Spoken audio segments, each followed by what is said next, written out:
আজকের গল্পের নাম শ্রীপুরের ভূত। বছরখানেক আগের ঘটনা। আমাদেরই এক বন্ধু শিহাব গিয়েছিল তার গ্রামের বাড়ি শ্রীপুরে। সেখান থেকে এসে সে আমাদের এক রোমহর্ষক ঘটনা শোনালো। ঘটনাটা ওই গ্রামের এক মাঝ বয়সী লোককে নিয়ে। ওনার নাম ছিল মন্নান মিয়া। ছিল বলছি কারণ লোকটা এখন জীবিত নেই। সে যাই হোক, আমাদের এই ঘটনার মূল অংশ মন্নান মিয়াকে নিয়ে। মন্নান মিয়া শ্রীপুর গ্রামের স্থানীয় কেউ নন। বছর পাঁচেক আগে গ্রামে এসেছিলেন ঘুরতে। ঘুরতে ঘুরতে এরপর গ্রামের লোকজন তাকে পছন্দ করে ফেলে। একটা ঘরও তুলে দেওয়া হয় তার জন্য। লোকটা খুবই মিশুক প্রকৃতির ছিল। কারোর যে কোনো সাহায্যে তাকে ডাকলেই সাড়া দিত। গত 2009 সালের গ্রীষ্মের এক দুপুরে মন্নান মিয়া মারা যায়। লোকমুখে শোনা যায় ওই দিন বাজার করে এসে মন্নান হঠাৎ করে অসুস্থ হয়ে পড়ে। বারবার বলতে বলতে লাগে রাস্তায় তার সাথে খুব খারাপ কিছু হয়েছে, কিন্তু সেই খারাপ কিছুটা কি তা সে পরিষ্কার করে বলতে পারেনি। তার আগেই সে শেষ নিঃশ্বাস ত্যাগ করে। তার লাশ সেদিনই দাফন করে দেওয়া হয়। গ্রাম্য রীতি অনুযায়ী মানুষজন তাদের কবরস্থানে শুধু নিজেদের ফ্যামিলি মেম্বারদের জন্যই জায়গা রাখেন। মন্নানের সেই গ্রামে কোনো পরিচিত ছিল না বিদায় তার কবর দেয়া হয় রাস্তার পাশেই একটা বেল গাছের নিচে। তার মারা যাওয়ার কারণ কেউ পরিষ্কার আবিষ্কার করতে পারেনি। হয়তো পারেনি, আমি হয়তো বলছি, কারণ মূলত এখান থেকেই আমাদের কাহিনী শুরু হতে যাচ্ছে। আমার এক বন্ধুর নাম জাবেদ। আমাদের মাঝে ও বলতে গেলে দুঃসাহসী। জীবনের একটা বড় সময় সে প্যারানর্মাল অ্যাক্টিভিটির নিয়ে গবেষণা করে কাটিয়ে দিয়েছে। বেচারার খুব কষ্ট যে জিনভূত কিছুই কখনো তার দেখা হয়নি। শিহাবের কাছে ঘটনাটা শুনেই সে লাফিয়ে উঠল। যে করেই হোক তাকে সেখানে যেতেই হবে। এর পিছনে একটা বড় কারণ ছিল। শিহাবের শেষ কথাটি, মন্নান মিয়ার কবরের রাস্তায় নাকি প্রায় রাতের বেলা কাউকে বসে থাকতে দেখা যায়। কয়েকজন তো হলপ করে বলছে তারা মন্নান মিয়াকে দেখতে পেয়েছে। এর চেয়েও ভয়ঙ্কর ব্যাপার হলো মন্নান মিয়ার কবরের উপর নাকি একটা কুকুরও শুয়ে থাকতে দেখা যায়।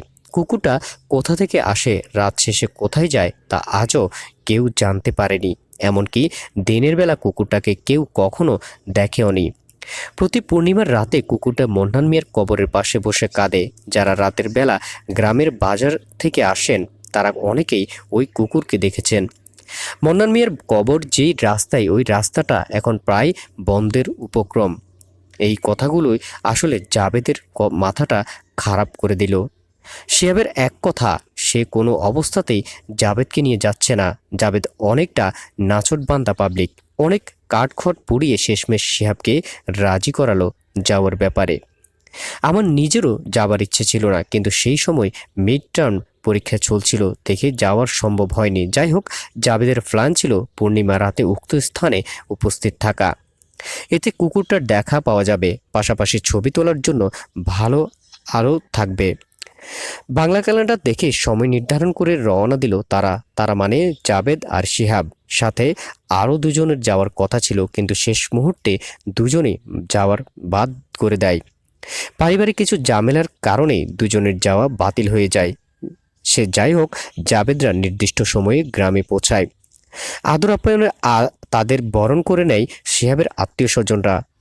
মোটামুটি ফ্রি হবার পর জাবেদ শিহাবের ছোট কাকাকে খুলে বলে আসার আসল উদ্দেশ্য। শুনে ছোট কাকা কিছুটা গম্ভীর হয়ে যান।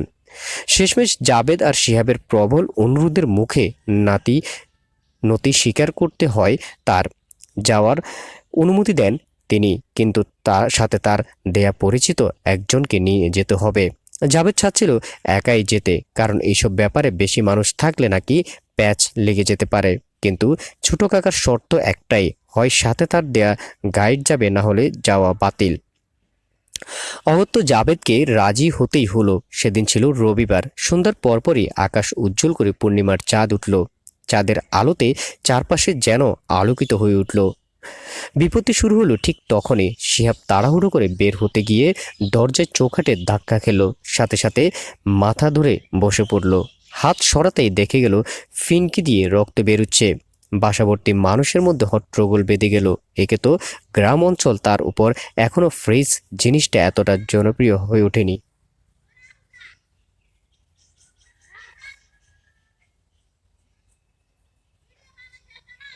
প্রায় 20 মিনিট লাগলো রক্ত বন্ধ হতে। এদিকে জাবেদ তো টেনশনে মারা যাচ্ছে। শেষমেশ বুঝি যাওয়াটাই বাতিল হয়ে গেল।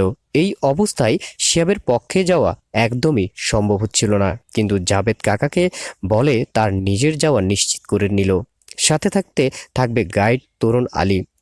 অনেকেই হয়তো ব্রু কুঁচকাতে পারেন যে সেনা নেই, জানা নেই একটা ছেলেকে ওই অবস্থায় তার বাসা থেকে কিভাবে বের হতে দিল, তাও যখন ছেলেটা তাদের অতিথি।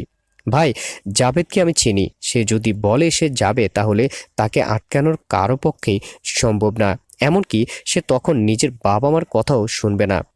রতন আলী ওই গ্রামের সবচেয়ে সাহসী মানুষদের মাঝে একজন। ছোট কাকা রতনকে বুঝিয়ে দিলেন যেন কোনো অবস্থাতে জাবেদকে ফেলে চলে না আসে। গ্রামের ছোট কাকার ভালো প্রতিপত্তি ছিল। রতন আলীর নিজের বুকে চাপড় দিয়ে বলল সে কাউকে ভয় করে না, ভূতের ভয় তার নেই। বরং শহরে ভাইয়ের সাথে সেও আজকে দেখবে কিসের ভূত, কার ভূত। রতনের হাতে একটা ব্যাটারি চালিত টর্চ লাইট। জাবেদ ঢাকা থেকে একটা শক্তিশালী টর্চ আর একটা ভালো মানের ডিজিটাল ক্যামেরা নিয়ে যায়।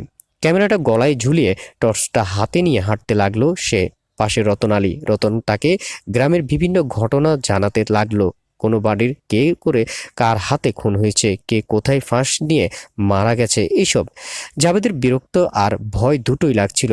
ভয় লাগার ব্যাপারটা আমার অনুমান, কারণ সে যখন গল্পটা বলছিল তখন বলেছিল তার শুধু বিরক্ত লাগছিল আর আর অদ্ভুত একটা অনুভূতি হচ্ছিল।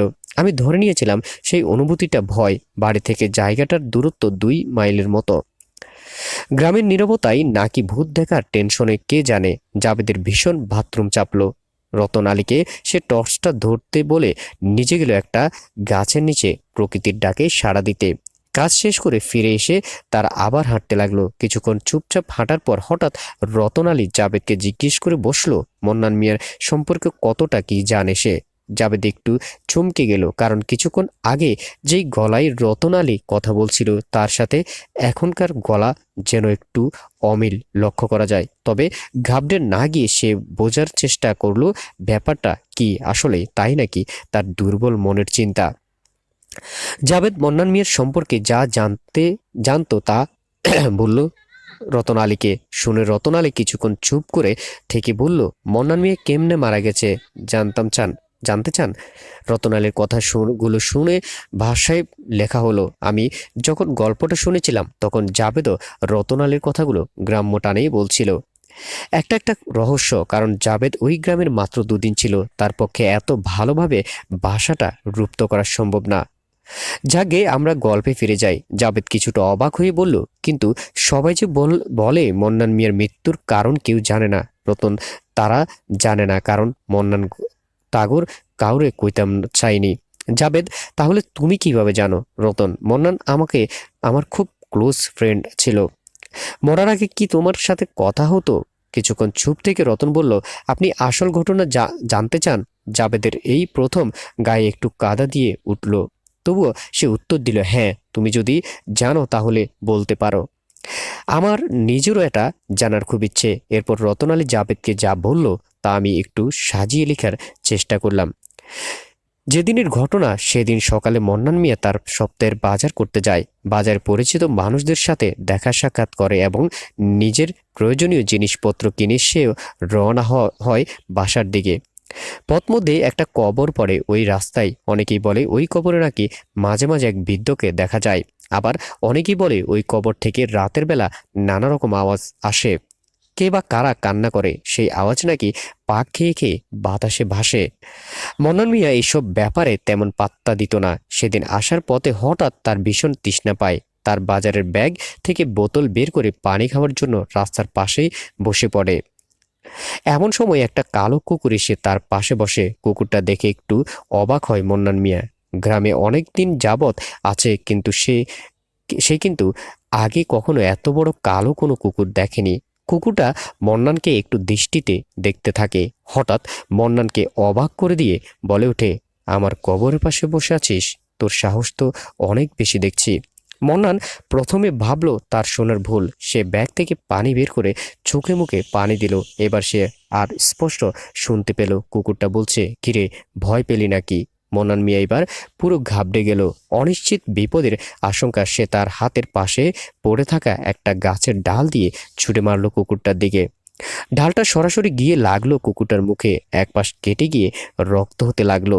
প্রচণ্ড রাগে গর্জে উঠল কুকুরটা, স্পষ্ট ভাষায় মন্নানকে বলল, তুই আমাকে আঘাত করেছিস, এর পরিণাম তুই ভোগ করবি।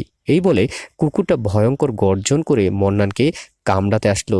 কুকুরটার সাথে ধাক্কা লাগার সাথে সাথে মন্নান জ্ঞান হারিয়ে ফেলে। জ্ঞান হারার অবস্থায় মন্নান স্বপ্নে দেখে এক বুড়ো লোককে। লোকটি প্রবল ঘৃণা নিয়ে তাকিয়ে আছে মান্নানের দিকে। মন্নানকে উদ্দেশ্য করে বলতে লাগলো, তুই আমার গায়ে হাত তুলেছিস, আমাকে আঘাত করেছিস, এর পরিণাম মৃত্যু। মন্নান ভয়ে জটসট হয়ে বলল, আমি জানি না আপনি কে, আপনাকে আমি আমার জীবনের আগে কখনো দেখিনি, আমি কিভাবে আপনাকে আঘাত করব। তখন লোকটি নিজের বর্ণনা দিল, তান্ত্রিক এই ব্যাপারটার সাথে হয়তো আমরা অনেকেই পরিচিত। তান্ত্রিক তাদের বলে যারা তন্ত্রমন্ত্র নিয়ে থাকে, এরা প্রায় গোরস্থান শ্মশান ঘাটে রাত্রি কালো জাদু চর্চা করে। তান্ত্রিক মূলত খারাপ প্রকৃতির হয়। এরা ক্ষমতার লোভে, বলতে পারেন অমরত্বের লোভে, এমনকি মানুষ খুন করে তা দিয়ে তপস্যা করে। এই লোকটি একজন তান্ত্রিক ছিল। একবার মানুষ খুন করার অভিযোগে তাকে গাছের সাথে ফাঁস দিয়ে মারা হয়। এরপর তাকে কবর দেওয়া হয় গ্রাম থেকে দূরে একটা বদ্ধ এলাকায়। সেই কবরটির কথাই একটু আগে আমরা বলেছিলাম। যাই হোক, সেই তান্ত্রিক মারা যাওয়ার পরও তার আত্মা এখনও মানুষের ক্ষতি করার জন্য ঘুরে বেড়ায়। তান্ত্রিকটা মন্নানের সামনে কুকুর বেশি এসে বসেছিল এবং মন্নান তাকে আঘাত করায় সে ভীষণ ক্ষুব্ধ হয়। এরপর হঠাৎ মন্নানের ঘুম ভেঙে যায়। সে খুব খারাপ অনুভব করতে থাকে, তার নিঃশ্বাসে সমস্যা হতে থাকে। সেখান থেকে কোনোরকম বাসায় যায় মন্নান। এরপর আস্তে আস্তে মৃত্যুর কোলে ঢলে পড়েন। রতনালী এতটুকু পর্যন্ত বলার পর হঠাৎ কর্কশ শব্দে কাছেই কোথাও একটা পেঁচা ডেকে ওঠে। ঠিক সাথে সাথে চমকে উঠে জাবেদ শুনতে পায় রতনালী তাকে পিছনে বেড়ে রাখছে। ওই ভাইজান, জলদি লন। ততক্ষণ এতক্ষণ লাগে। জাবেদ ঘাট ঘুরিয়ে পিছনে তাকিয়ে দেখে অস্থির চিত্তে অপেক্ষা করছে রতনালী। আর সে নিজেকে আবিষ্কার করে সেই গাছটার নিচে, যেখানে সে প্রাকৃতিক ডাকে সাড়া দিতে এসেছিল। আমাদের গল্প এখানেই শেষ নয়। এখন আপনাদের কিছু কমন প্রশ্নের উত্তর দেওয়ার চেষ্টা করব। প্রশ্ন হচ্ছে, সেদিন আসলে কি হয়েছিল? উত্তর, সেদিন কি হয়েছিল তা আমি বলতে পারবো না। একজনের এক এক রকম ধারণা। সম্ভব মন্নান মিয়া এসে জানিয়ে দিয়ে গিয়েছিল তার মৃত্যুর রহস্য, হয়তো বা এটা জাবেদের বিক্ষিপ্ত মনের কল্পনা। প্রশ্ন, জাবেদ কি তারপরও কবরটা দেখতে গিয়েছিল? উত্তর, জি না। জাবেদ সেই গাছের নিচে মাথা ঘুরে পড়ে যায়। রতনালী তাকে কাঁধে করে বাসায় নিয়ে আসে। প্রশ্ন, জাবেদের এরপর কি হলো? উত্তর, জাবেদের পর একটানা 4 মাস অসুস্থ ছিল। ডাক্তার ধারণা তার মেন্টাল ব্রেক ডাউন হয়েছিল। 4 মাস পর জাবেদ হসপিটাল থেকে ছাড়া পায়। প্রশ্ন, মন্নান মিয়া কবরটা কি এখনো আছে? উত্তর, জি, কবরটা বহাল ভবিষ্যতে আছে। যদিও এই ঘটনার পর কবরের পথ তা বন্ধ করে দেওয়া হয়েছে। এরপর কোনোদিন কবরের কুকুরটাকেও আর দেখা যায়নি। তবে এখনও মাঝে মাঝে পূর্ণিমার রাতে কান্নার আওয়াজ পাওয়া যায়। প্রশ্ন, তান্ত্রিক লোকের কবরটা কি হলো? উত্তর, সেই কবরটা নিয়ে আগে থেকে মানুষের মধ্যে এক ধরনের আতঙ্ক ছিল। এই ঘটনার পর তা আরও বেড়ে যায়। পরে শুনেছিলাম কবরটা মাটি দিয়ে বন্ধ করে দেওয়া হয়েছে এবং ওই রাস্তাটুকু বন্ধ করে দেওয়া হয়েছে। দর্শক, এই ছিল আমাদের আজকের ভিডিওটি কেমন লেগেছে জানাবেন। যদি ভালো লাগে চ্যানেলটি সাবস্ক্রাইব করে সাথে থাকবেন। আল্লাহ হাফেজ।